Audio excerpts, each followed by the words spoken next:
Hi, welcome. Enjoy the content, subscribe, and turn on notifications. Logan Mitchell always believed that a real marriage stood on mutual respect. For 4 years, he worked hard to keep that principle alive at home. Married to Avery since turning 30, Logan learned to handle his wife's outgoing nature, her independence, the bold jokes, the long hugs with old friends. From the start, Jordan was the one most present between them. Avery's best friend from college, he was part of the routine, the stories, the dinners. Logan didn't think it was necessary to start conflict over an old friendship, especially with someone who had known her even before he came into her life. He tried to coexist. He tried to fit in. He tried to believe that his place as husband was clear to everyone. But little by little, he started to see that there were spaces he wasn't even invited to enter. Jordan called late at night, sent memes, videos, and confessions. Avery shared things with him that Logan only found out later, by accident. It was as if Jordan knew more about her mood, her frustrations, her fears, than her own husband did. One time, Logan came home early and heard her laughing in the living room. When he walked in, he found them watching a movie, sitting too close together on the couch. Jordan's expression was relaxed, far too comfortable for someone who didn't own the house. When Avery saw him, she only remarked that he'd come home earlier than planned. That sentence echoed in his head for days. Logan never had solid proof that there was anything beyond friendship between them. But that wasn't even the point. The lack of intimacy between him and his wife is what hurt him. The real closeness always seemed reserved for Jordan. On birthdays, Avery got gifts from the friend that felt tailor-made. Jordan knew which perfume she wanted before she bought it herself. He knew her favorite ice cream flavor when Logan messed up the order. He knew the names of her favorite professors, while Logan could barely remember a single college story she'd told with excitement. Those little things piled up, building an invisible wall between them. Logan felt like a permanent guest in his own marriage. Present in the photos, absent in the stories. Then Avery brought up the annual trip with friends to Clearwater Beach. It was a traditional college reunion. Logan had never been invited. Avery always said it was, just for them, an old tradition. This year, he decided to talk more directly. He sat with her and told her how he felt. He said it wasn't about control but about respect. He explained he was uncomfortable with the trip, especially with Jordan going.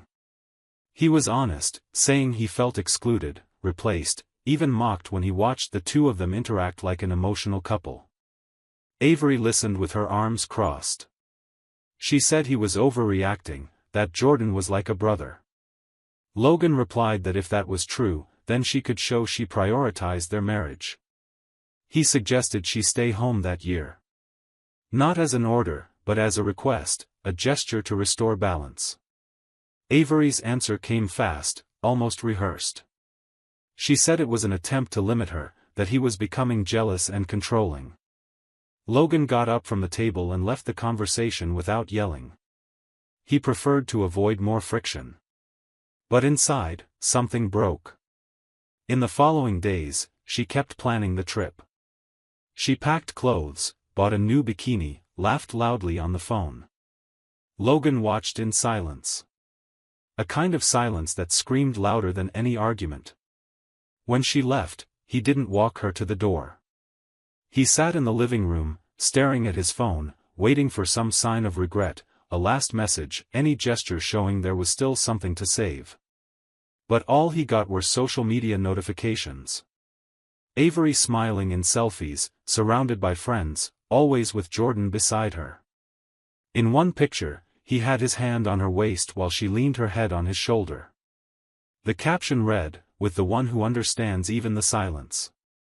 Logan closed the app. He put the phone in a drawer and went to get a glass of water. He spent the next days without calling or texting. He chose to let her live it the way she thought was right. But inside him, a certainty grew more solid. A marriage where he had to beg for respect was already on life support. And maybe the trip to Clearwater was exactly the point where he would stop fighting alone. The Clearwater trip was the perfect break Avery needed, but for Logan, it was the moment when everything stopped making sense. He stayed home with the silence, with the absence of any contact, while watching the woman who had sworn to stand by his side show herself to the world as if there were no ring on her finger. Each new image posted felt like a reminder that he had lost space, not only in her life, but in the very story they were writing together. And even without words, she said everything. The caption on the last photo spoke louder than any conversation they'd had in months. Right then, Logan understood that love, no matter how genuine, doesn't survive when only one side keeps it standing. She came back home Monday afternoon. She didn't even ask if he wanted to talk. She just walked in, dropped the suitcases in the corner, took off her sunglasses, and acted like she'd gone to the grocery store. Logan watched. Her eyes were cold, a kind of coldness he had never seen in the woman he loved. She greeted him with a vague nod, went upstairs, and stayed there for hours. He waited. Not for an apology. Not for explanations. He waited to see if there was still room for rescue.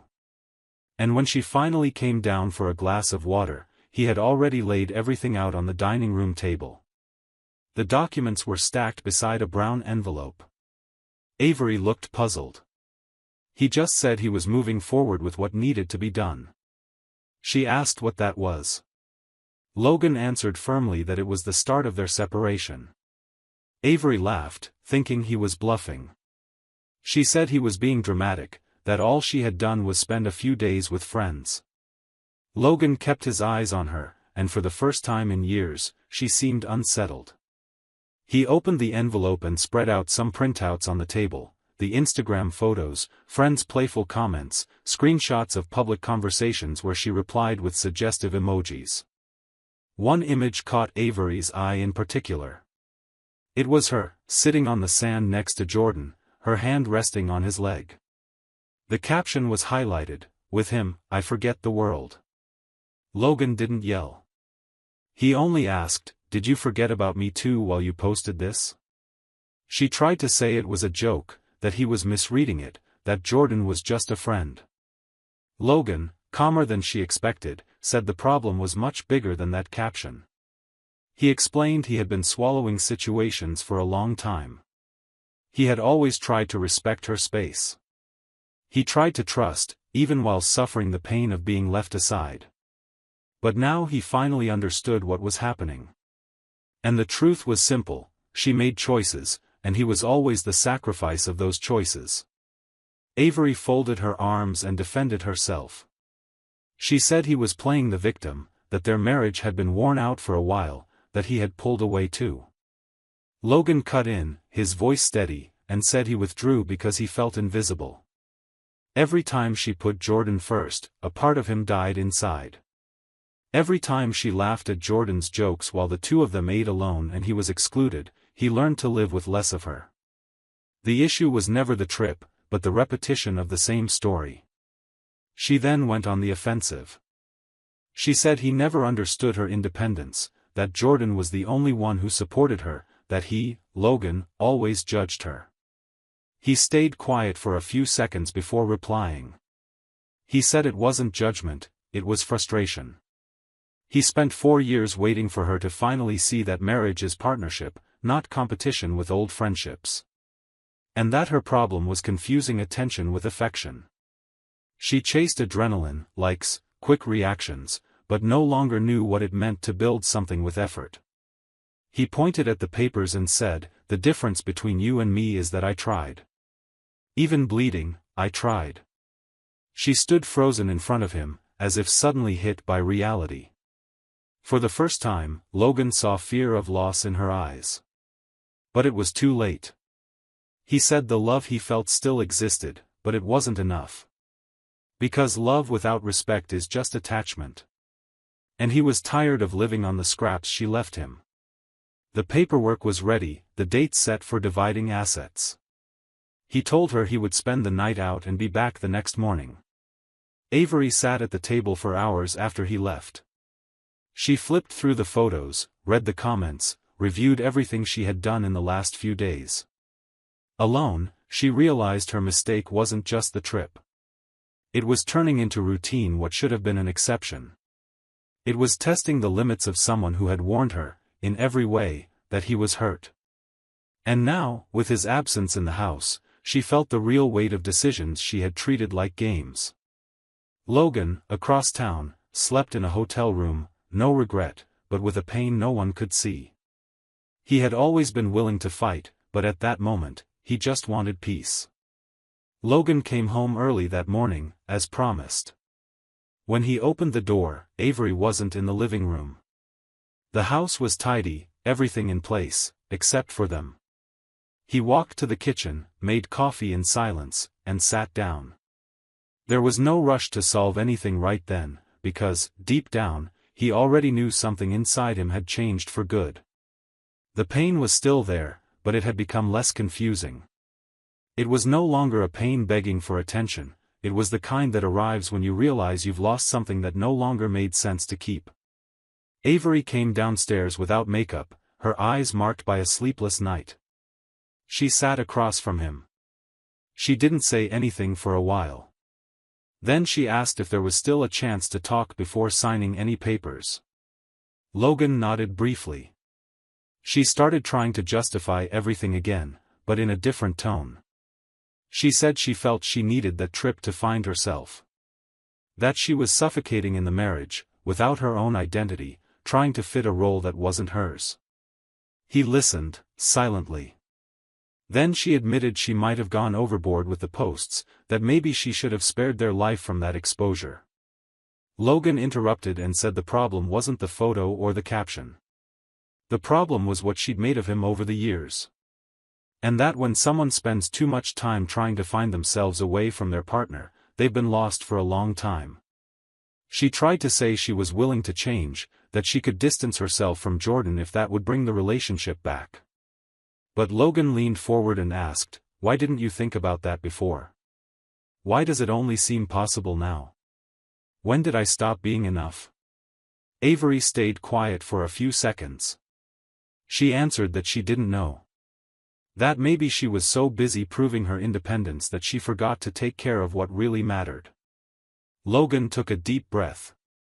He told her she needed to understand that independence is different from selfishness.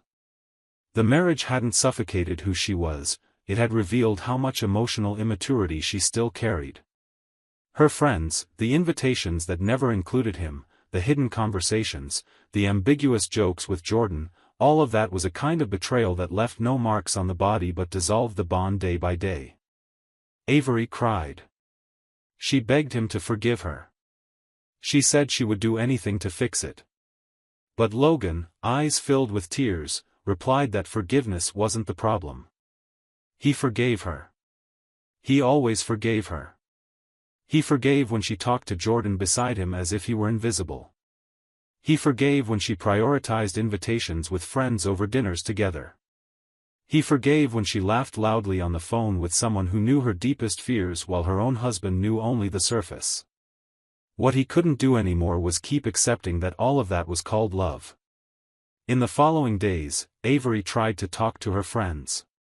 She expected some support, but the response was different. Claire, her best friend, was direct. She said she'd always found the level of intimacy between Avery and Jordan weird and admired Logan's patience. She added that if Avery had put herself in his shoes for a second, she might have noticed how far she was crossing the line. Avery's mother, who had always defended her, was even harsher. She said respect is the foundation, and Avery had confused freedom with neglect. That shook Avery in a different way. For the first time, the people around her weren't confirming her version of the story. They weren't validating the image she had crafted of the misunderstood wife. She realized she had spent years testing the limits of someone who only wanted to be part of her life. Her defense of independence had become a trench, an excuse to avoid vulnerability. Jordan, the big friend, was confronted by Logan, who sent a single message: "You knew. You saw everything. And you still went on." Jordan never replied. He disappeared for weeks. Avery called, texted, even tried to find him at a mutual friend's house, but got no answer. That's when she understood that when everything collapses, the people who seemed solid disappear first. Logan, meanwhile, was living the grief of ending a story he'd tried to save until the last chapter. He felt no anger, only exhaustion. He kept up with the legal procedures, answered the lawyers, organized the move to a small apartment in another part of town. He wasn't seeking distance for revenge, but to breathe. A space just for him. A place where he could hear himself again. Because the marriage had gotten so loud inside that he'd forgotten who he was outside the relationship. Avery walked through memories, scrolling old photos, listening to voice notes from years ago where Logan still called her, "my home." And that's when she understood what she had lost. Logan never wanted to trap anyone. He wanted someone who chose him every day, even with the freedom to leave. And she, without noticing, chose to drift away from him little by little while swearing she was staying. That's the kind of pain you don't see in pictures, but it leaves invisible scars on the one who held on for too long. And now she felt firsthand what it means to look at a love that still exists but is no longer yours. A few weeks later, Logan and Avery met again in front of the courthouse, each with a folder of documents and a different look than they used to trade. She seemed more restrained, less impulsive. He was calm, with no visible bitterness, but with a steadiness that needed no explanation. After they finished signing the papers, still seated at the table, she slowly turned to him and, her voice breaking, said she was sorry. She apologized for everything, for the choices, the attitudes, the words that hurt, and the absences he never deserved to face alone. She was sincere, but it was already useless. Logan took a deep breath before answering. He looked into her eyes and said he accepted the apology. He held no hatred and wished her no harm. He truly hoped she would find peace. But he made it clear, with an almost painful serenity, that there was no coming back. That story had reached its end. And now, finally, she was free to live life the way she always wanted, just without him. Avery nodded in silence, swallowing what was left of hope. Because for the first time, she understood that losing a real love is different from just drifting away from someone. Thank you for watching the video. If you enjoyed it, don't forget to subscribe to the channel and turn on notifications so you won't miss any updates. See you next time.